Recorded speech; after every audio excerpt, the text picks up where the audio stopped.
friends, I'm Diana. Welcome to my channel. Here at Sew in Common, we make patchwork quilts the 21st century way in the hoop of our embroidery machine. So if patchwork in the hoop is of interest to you, stay tuned.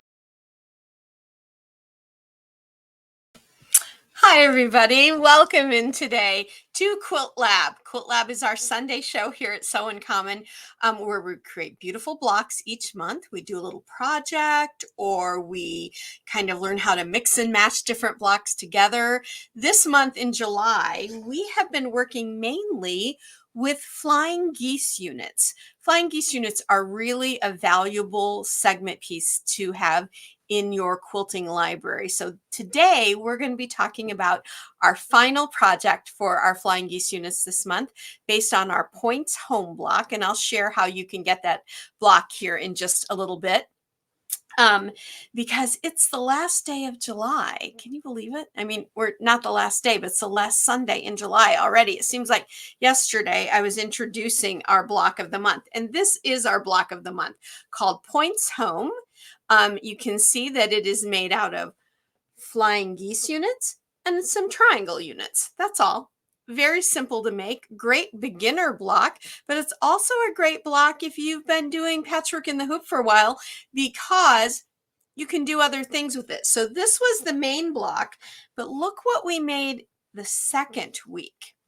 We made a Dutchman's puzzle. Now this single piece right here, that is a Dutchman's puzzle. And then we put 4 of them together. And my Dutchman's puzzle, I think, is going to maybe go into a larger quilt, or it might be a pillow for someone for the holidays. Haven't decided yet, but this piece turned out really nicely. I really loved it. But again, in this piece, we only used the Flying Geese units that were from this particular block because these digital files are the digital files we used in the hoop of our embroidery machine to make this lovely Dutchman's puzzle. And then last week, we did something like completely out there, completely new, completely different. We made a Mosaic Flying Geese unit. Now, these mosaics are so fun. They're part of a new collection that we have here at Sew in Common with our Build-A-Quilt system called Segment Singles, a single segment piece that can be used anywhere within your quilts. So this was the one we made last week. We stayed with our Flying Geese unit since that has been what we've been working on this week, and I loved how they turned out. That was one. I ended up making a whole bunch of them. Here's another one in another colorway. Great for scrappy fabrics. So any small scraps that you have, keep them and you can use them for your mosaic patchwork. And then on Wednesday workshop, if you weren't with us, oh, you should have been. We had a great time because we started making our other new segment, the Mosaic Friendship block. And I'll attach that video at the end of this one so that you can check it out because this is fun. We're actually doing a mini quilt, about a 30 by 30. That's not too mini. That's a little bigger than mini, but it's going to be a great wall hanging quilt when we're done. So we did that. Like I said, great for your scrap fabric for sure. So that's what we've been doing so far this month.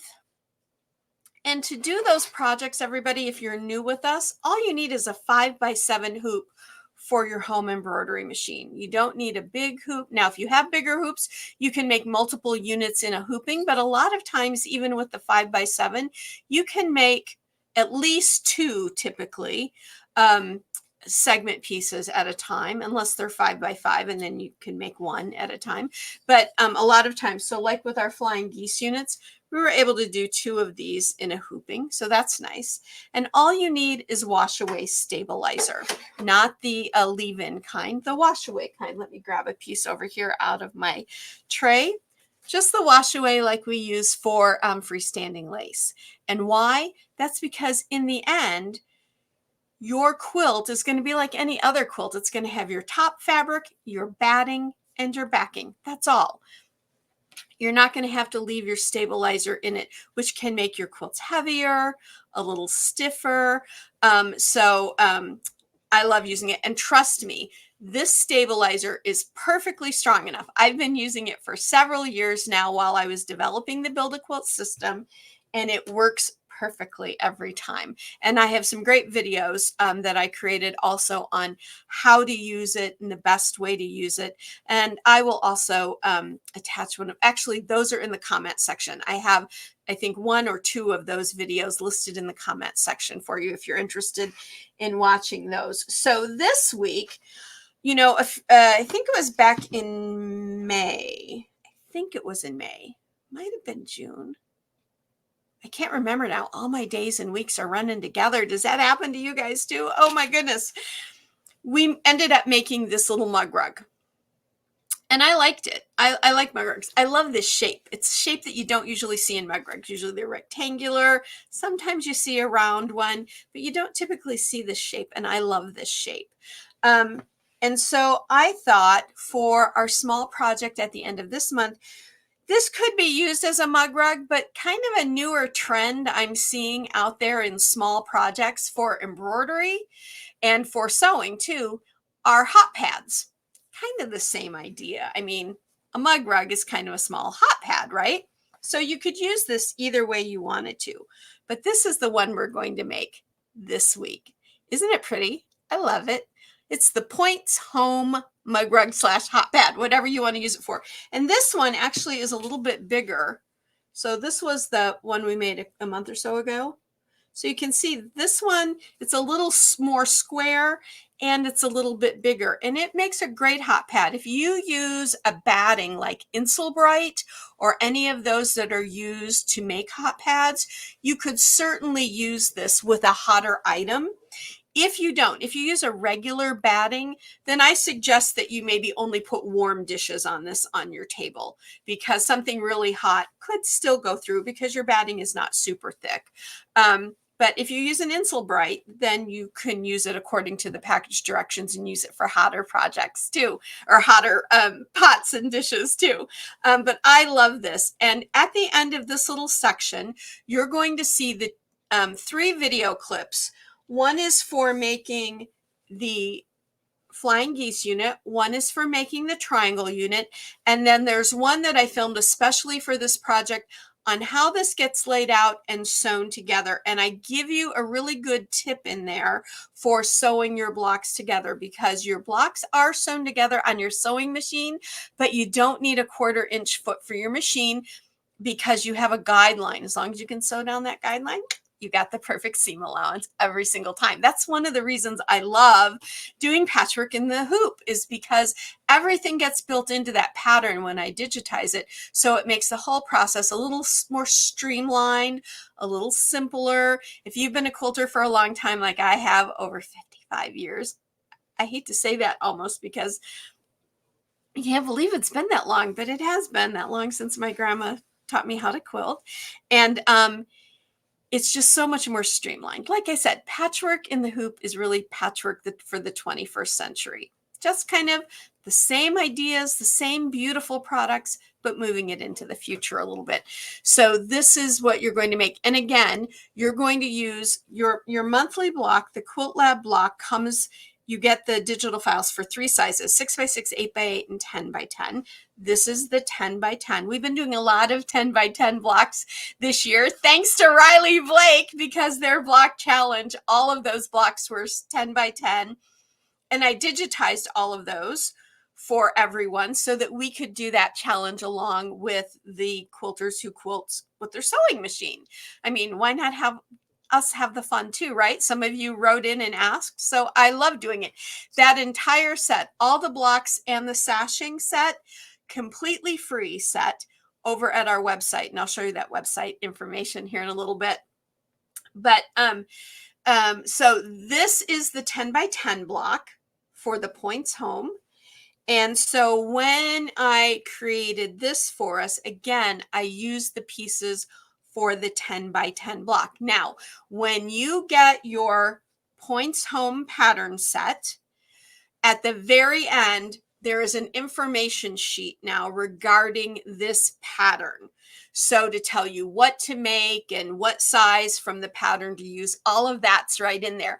And if you are one of our Quilt Lab subscribers, I have already sent you a whole new information set, all the materials that you get with the pattern. I've sent you a brand new one, everybody, if you already have downloaded your monthly block. If you're a Quilt Lab subscriber and you haven't downloaded it yet, you'll have that information when you download it because it's in the pattern now. But I didn't want everybody to have to re-download the whole thing and all the files for Quilt Lab subscribers. So if you've already downloaded, I sent you that in an email. If you haven't downloaded yours yet as a Quilt Lab subscriber, it's in there when you do it. So you'll get it either way. And so when you purchase your pattern for the Points Home block, let's just take that out for now. Then you will get that in there and it tells you exactly what to do. And all I did was an envelope backing. For small projects like this, I don't want to worry about binding them. I mean, you certainly can if you want to. But for me, I just want to kind of get them done and use them and see how pretty they are in the end. And like all fabric, I like to kind of give it a little pat, you know? So I just use a simple envelope backing to do that. And in our video for this piece, I show you how to do that envelope backing. And envelope backings are super easy. I bet most of you have done them before. And then in the video on the layout, I give you also a tip for you can do this piece two ways. And I show you how to do that in there, in that little piece that's coming up here at the end as well.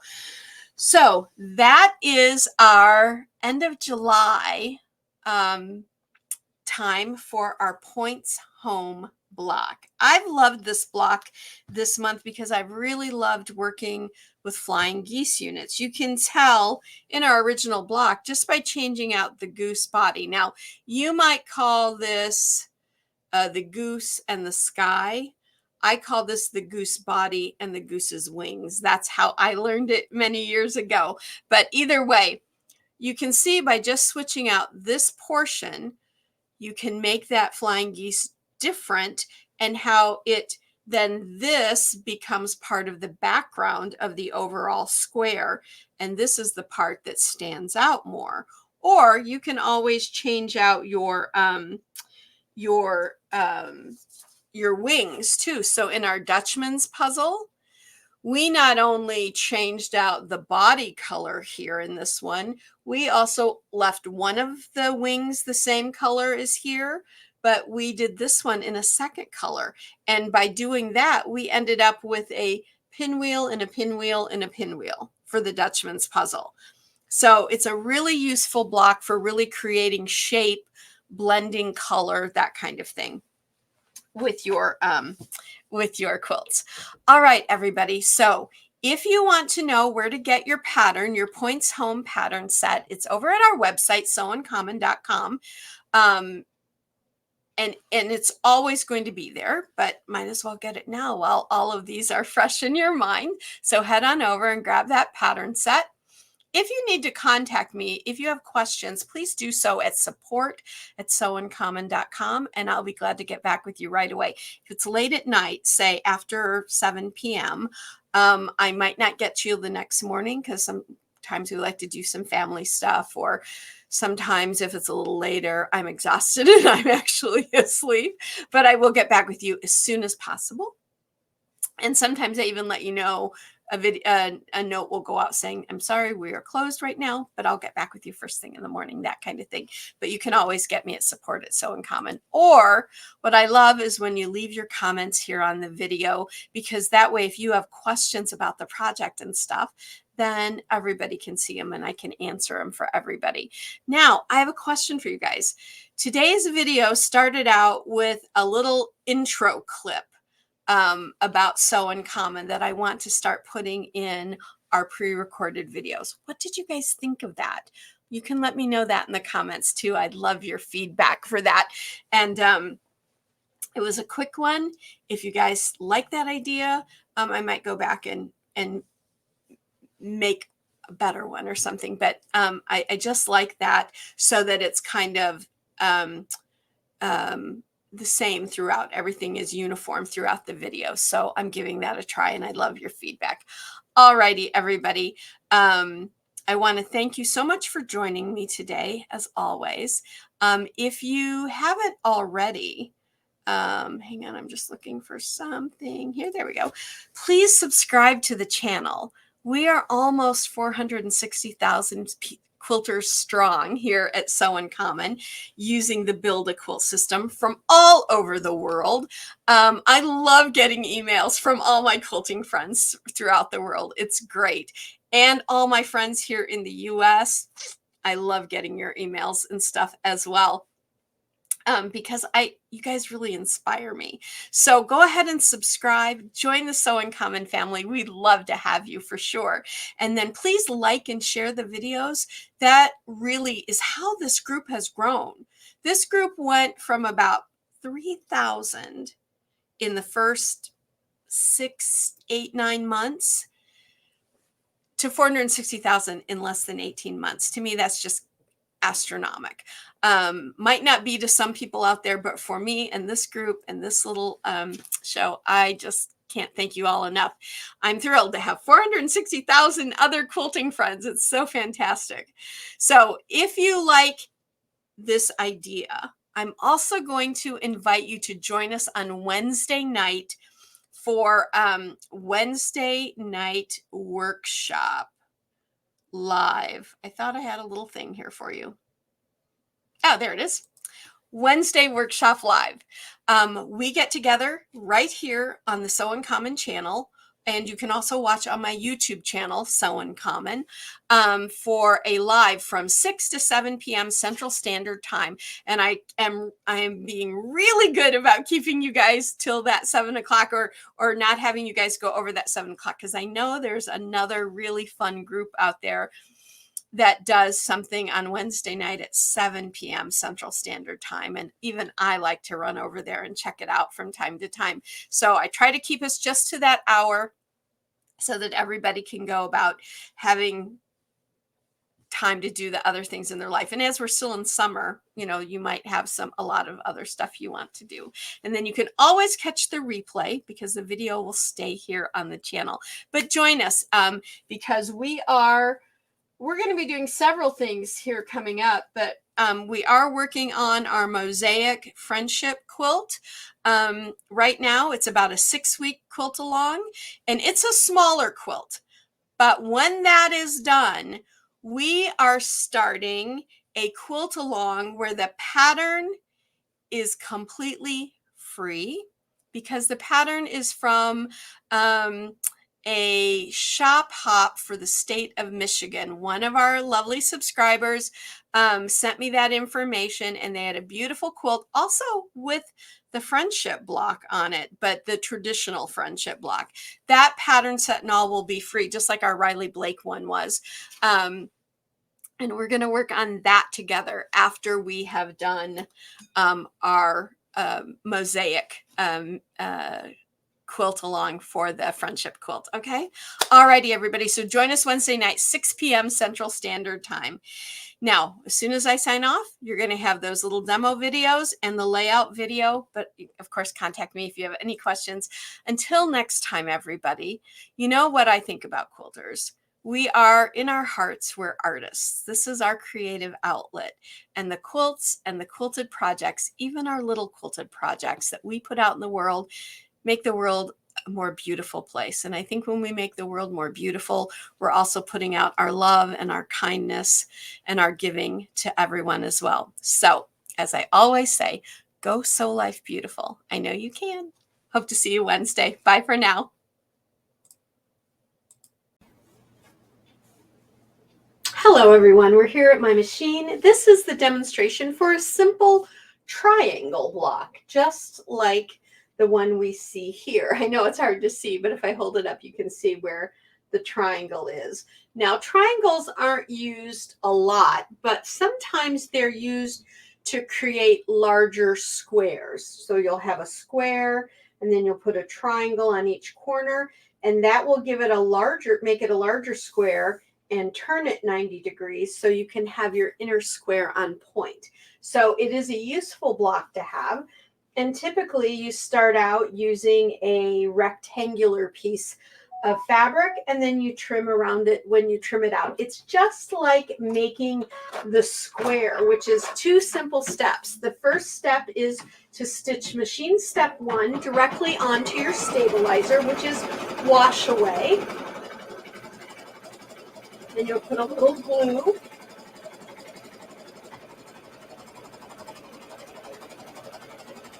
There we go. Now I'm using my gray thread that I always use, but let me take it out so you can see it better. You can see, and that also is not only the boundary of this piece, but it's also the placement of this piece, because it's just that simple. Now I'm going to put a little triangle and a dot of fabric glue there, and I'm going to take my piece of rectangular fabric and just lay it. I know there's my point. I've got plenty of room here. There's the bottom. I've got plenty of room here, so I can even move this up and give myself plenty of room on top. There's my top and bottom, so I'm great. There's my sides. I'm great. Now we're going to do machine step 2, and this piece will be done. That's how fast and easy it is to do triangles. Now, if you have our blooming star block, that is a block where we used these triangles to set our center square on point. Now, if you do this in a traditional way, there's lots of measuring and cutting and all kinds of craziness that has to go on to get those right. But it's really simple to do with our embroidery machine. We just do what we just did. And now we have our triangle. I'll cut that out 1/4 inch all the way around, and I'll be ready to add it to my block. Enjoy. Okay, here we are at my machine. Now I'm using a Brother, but whatever machine you're using, you've loaded your file with your either a USB stick, or your machine might allow you to do it via Bluetooth or a wire, whatever you use. Let's just talk real quickly about fabric prep. It's really important to prep your fabric in advance. So one, it's a more efficient process for you. So here for my Flying Geese unit, I have my rectangle and I have my 2 triangles. Now, how did I get these 2 perfect triangles? You're told in the instructions to cut a square, and then this is one of those times when you're told to subcut. And to subcut these squares, you're going to cut from diagonal point to diagonal point with your ruler on your cutting mat. And when you do that, you get your 2 triangles, and then you have the perfect 2 pieces. So that's what is meant by subcutting. Now, you can see I keep a little basket with my tools, the ones that we just talked about, right here next to my machine. So they're all in one place. They're not rolling around on me. Today, I'm going to be using black thread so that you can see it. However, my favorite thread is 0184 by Isacord. It's a light dove gray. It's actually called Pearl, but it's the perfect color for piecing. It won't show through. You won't get shadows from it. If when you sew them together, you see a little bit of it, it's going to blend in with your fabric. It's not going to be any kind of a problem. But today I'm going to be using black so that you can see it. And I have my hoop all set up with my wash away stabilizer. And I am going to link my stabilizer video at the end of this video for you, because it's really important to use wash away.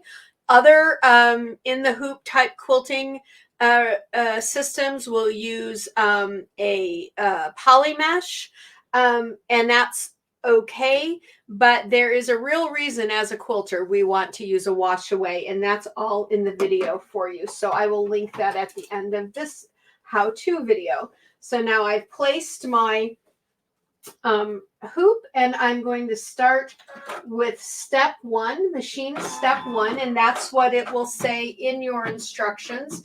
They will call these machine steps.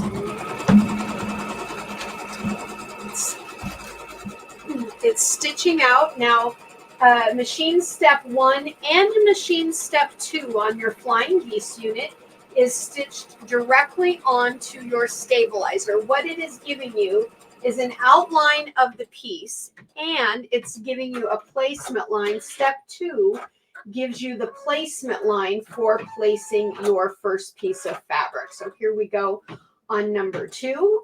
Excuse me. Now, regarding your fabric, I give you really generous cut sizes because we have to make sure to have enough to come over our border line so that we can trim it at the end. And I don't want you ever, when you flip your fabric, to be in a scenario where you don't have enough for the flip. So I'm going to remove my hoop a little bit right here so you can see it. Now, this is the perfect time for the next step, which is machine step 3, to place a little of your glue stick right here in that center triangle, and then place your first fabric, just like it says in the instruction. First pieces of fabric are always laid right side up. Now that's plenty of fabric, and you'll see that here in a second. Like I said, my cut sizes for you are generous, so that you don't end up, having problems on your edges and your flipping. So now this is machine step 3, and it is tacking down our fabric number 1. And you'll see that in your instructions. Now, in the instructions, it's going to tell you, we need to remove, to trim along this edge and along this edge. Don't trim beyond the boundary here, because we'll trim that at the end when we trim the whole piece out of the stabilizer. Don't trim above the point of the triangle, because again, that's the outside of your overall piece, and you want to be able to trim that later. So let's lay this on a flat surface, and let me adjust down my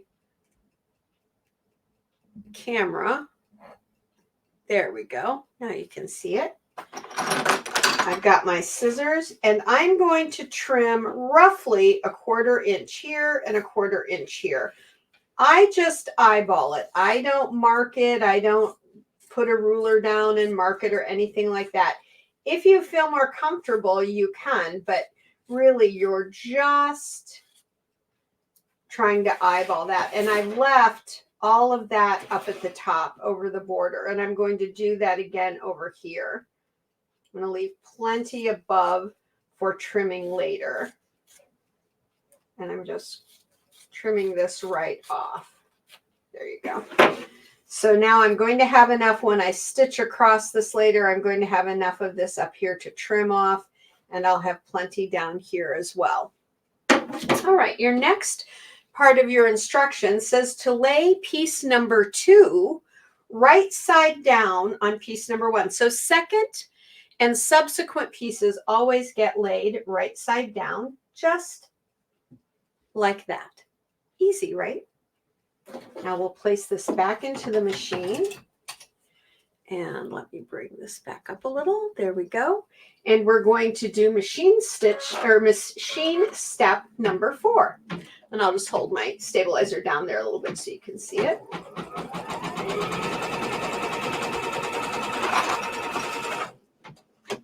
Now, the next step is number 4, which says to flip fabric B, this is fabric B, into space 2 and stitch machine step 5. I'm going to put a little bit of glue right there in space number 2, and now I'm going to flip my fabric. And this is when you can use your seam roller to kind of give that a little press, or you can use your fingers, either way. And now machine step number 5.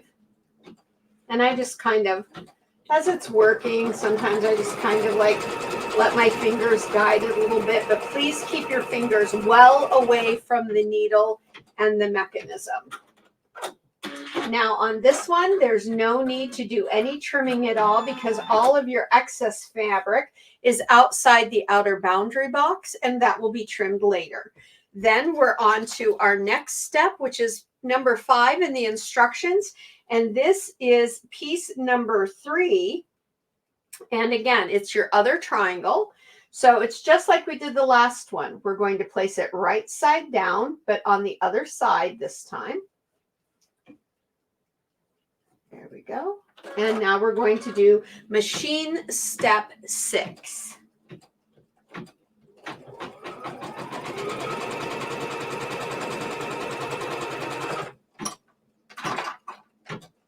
And you're going to get a perfect flying geese unit every time you do this. And flying geese in the more traditional patchwork process can be a little bit complicated. There's measuring and things you have to do. With this, it's easy peasy. Now I flipped that. I put a little glue in there.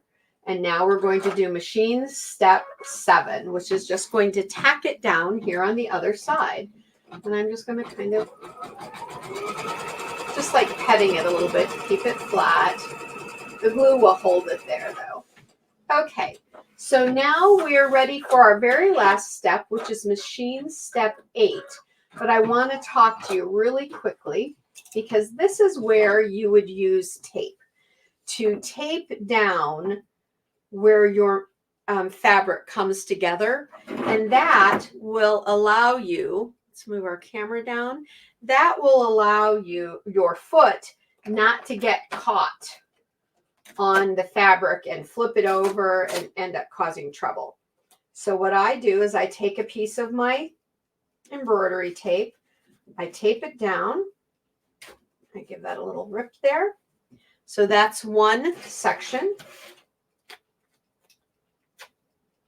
And I have 3 joining areas on the Flying Geese unit at the top peak and in the bottom 2 corners. So I have those taped.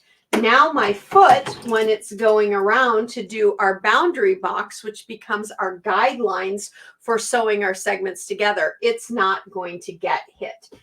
Let me see if we can move our machine a little bit closer. There you go. I think that's a little bit better. I had a little bit far away. Now we're going to stitch down the final machine step, which is machine step 8. And you will have created your first Flying Geese unit on your embroidery machine. See how simple it was? Just so you know, I'm using 700 stitches per minute. And if I were just doing this and not talking, my machine says it takes this 2 minutes to stitch out. So really quick and easy.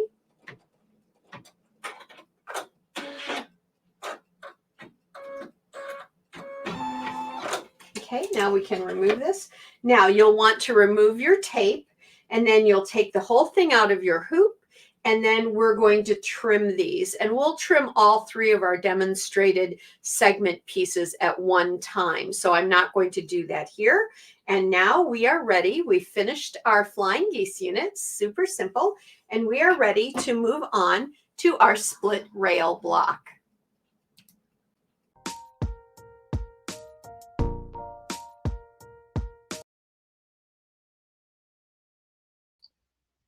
Hi everybody, Diana here.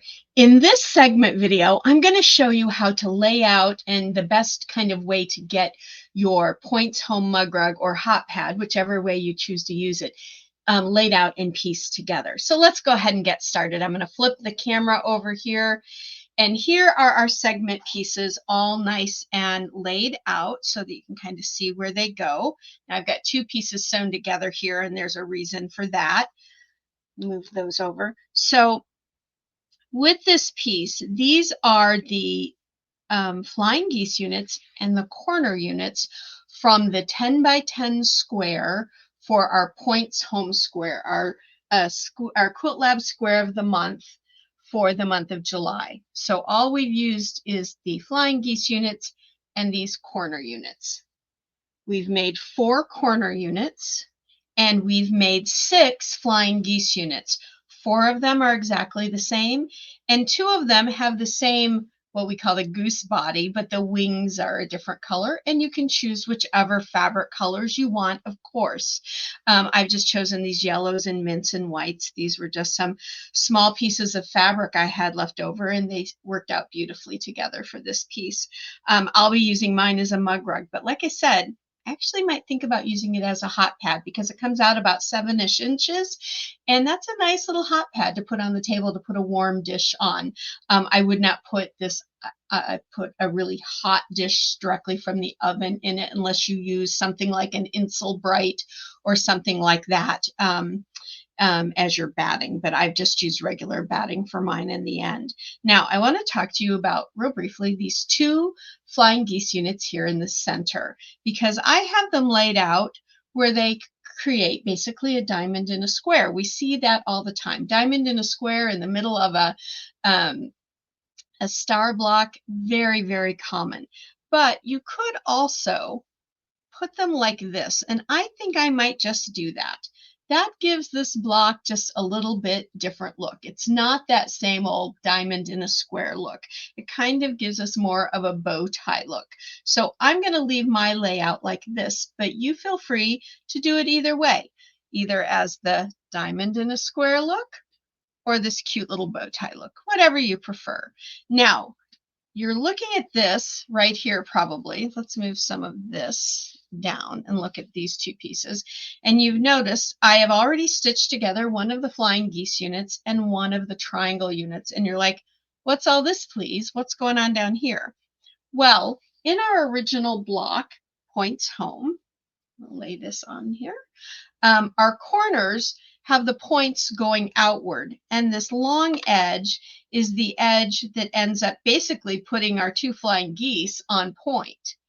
But when you flip this around, like we have in this piece today, and put the corner going inward, you have a little leftover here. So after we get this piece together and get this piece on here, we'll just trim that off, and that's not going to cause any kind of a problem at all. You can kind of think of it, we think of it as, in quilting, we call it a dog's tail. I hate that. I hate that we would cut a little dog's tail, but I know that is something that some dogs, you do clip their tails, but it's that idea. It's that little piece that hangs over, and we'll just use our ruler and we'll cut that straight off. That's not going to be a problem.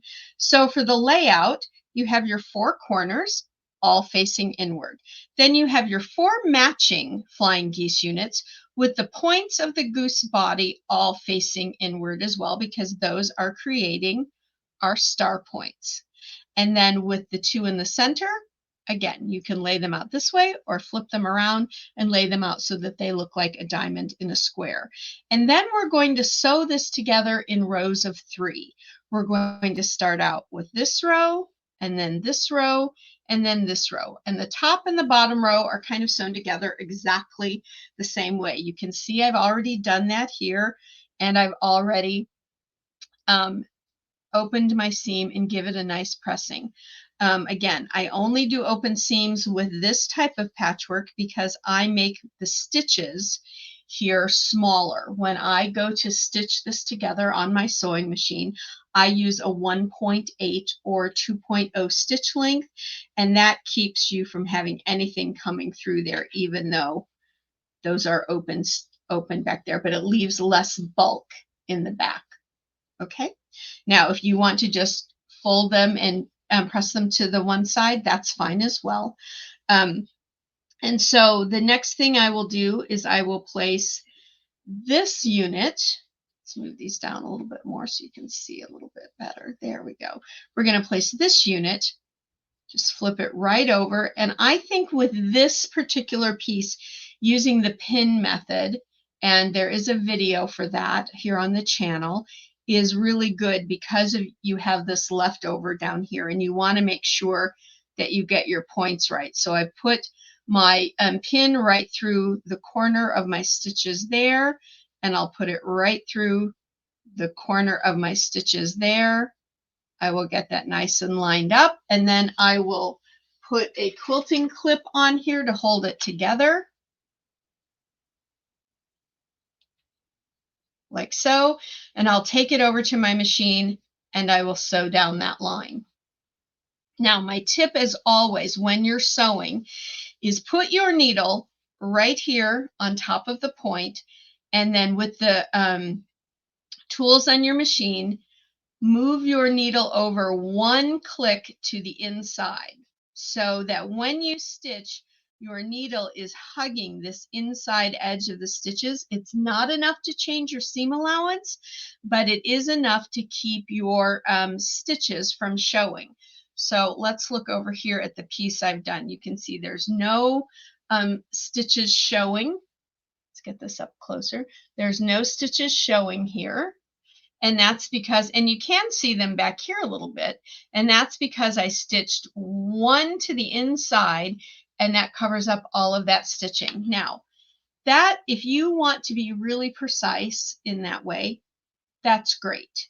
However, I am going to tell you that even if you see a little bit of the stitching showing, and let me pull out my other block to see if I have, no, these turned out pretty, nope, right here. Okay, so right here, I have a little bit of my stitching showing. You really can't see it in this video, but there's a little bit right there. However, when this block goes into a quilt and it's quilted, that little bit of thread will never be seen. I mean, it's just not even going to be seen. In fact, it kind of contracts in on itself. It's not going to be seen at all. So don't get overly frustrated about not having any of these threads show, because in the end, once it's quilted, it's not going to matter, especially if you use that light pearl gray thread that I always recommend for piecing. It just blends right in. But once I've sewn this, then I will open it and I'll have one row. And then I will take my ruler and I will put the 1/4 inch line right there on that line, just like I do when I trim these out. And I will trim right down here and take these 2 little dog ears off. And then that piece will be straight all the way across. And then when I go to stitch the 3 rows together, I'll also do it on these 2 sides. And that should not be a problem at all. So hang on just one moment. Let me go stitch this and I'll be right back.